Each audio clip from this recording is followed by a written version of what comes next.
Hey, hi, and welcome back. I've already given kind of a basic mechanics video on some of the systems and how they work.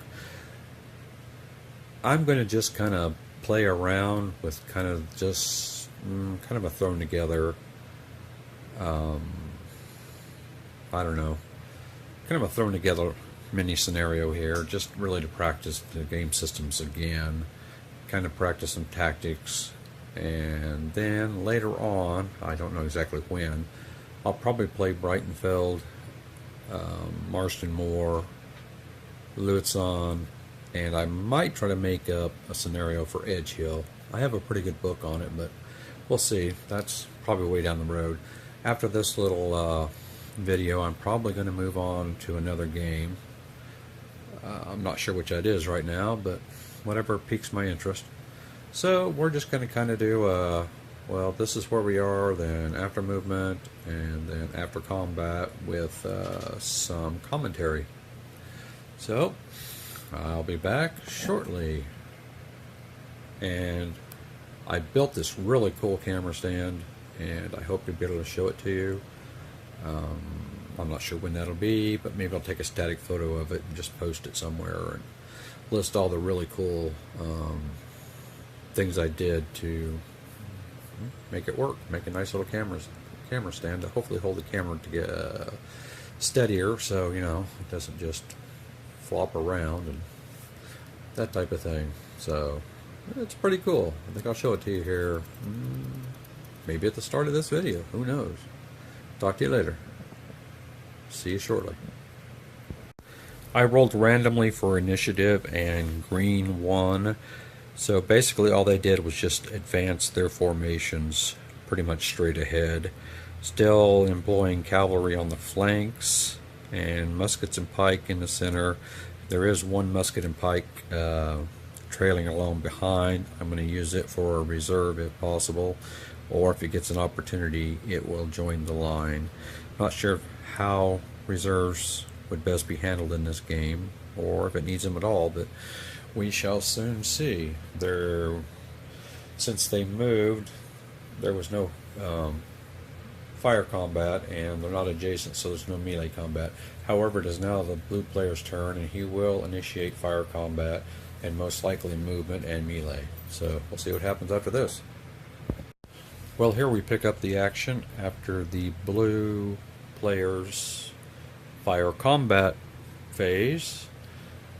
For the most part, it was pretty ineffective. They did get 2 disruptions on the green player with the fire combat, and disruptions do not force a retreat, unlike melee combat, which if you get a disruption you have to retreat your full movement allowance. So now it is the movement phase for the blue player, and he will most likely advance and engage the disrupted units, for which he gets a +1 modifier, and they'll see what happens to the rest of the melees and stuff. Just kind of trying to get a feel for the game and to kind of see, you know, what kind of tactics work best, don't work, whatever. See you in a little bit. This is a position after about turn 2 of my little makeup scenario. The blue forces have penetrated the green line and are making slow but steady progress. I am kind of concerned about advancing after combat. Here are the green losses, by the way. Basically a musket and a pike unit. I'm concerned about advancing after combat because that allows units to get surrounded. Even though there are no zones of control, there are what they call flanking attacks. Since there's no facing, if you can get, you know, 6 hexes adjacent to the target unit in melee, you get your forces have double melee strength. So, of course, if one of those hexes is occupied by a friendly unit, then that hex doesn't count. But if you can ever get 6 hexes around a unit, either by having them, let me give an example. Oh, another unit was lost. Let's say this is the enemy unit. Well, let's say the D unit's the enemy unit. If you can get a unit like, if you can get around a unit like that, the zones of control here and the zones of control here, plus the two enemy units, will exert zones of control completely around it, unblocked or anything. And that'll be, these guys would be +2 if they both were melee capable, or doubled if they were both melee capable. You can also do it this way too, so that all the zones of control, or not zones of control, I'm sorry, but all the adjacent units exert the non-zone of control around the unit. So anyway, advancing after combat, I don't know. I don't know how they did it in the actual time period. I don't think there was a lot of it until one side or the other had broken down.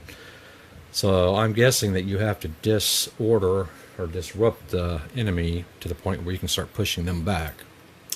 But anyway, there's where we are at the end of the blue player's turn, and we're going to switch right on over to the green player's turn. Well, the dead pile quickly grew for the blue side.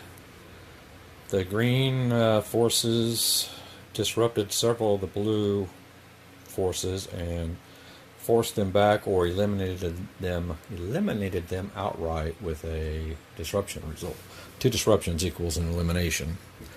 There are different ways, depending upon what type of combat you're engaged in. There's different combat results.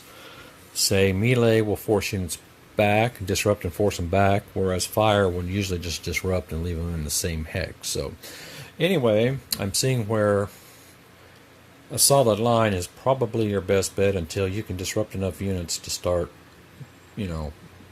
making some use of any breakthrough, limited breakthroughs that you might have. But in the end, it comes down to, like I say, the push of the pike, so to speak, because there is no zones of control, or there are no zones of control.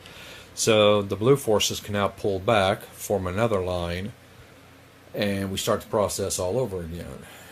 So as one side's forces become smaller than the others, yes, then you start to see one side gain a decisive advantage over the other. So I'm not going to play this completely out. I've seen what can happen and learned a little bit of tactics from it, and I really like the system. It's a little generic.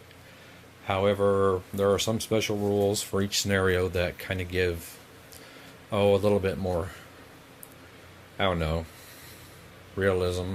I use that word very lightly for the battle and stuff. So anyway, I think I'm going to go ahead and send this up after I put all these little vignettes together. Vignettes, yeah, something like that.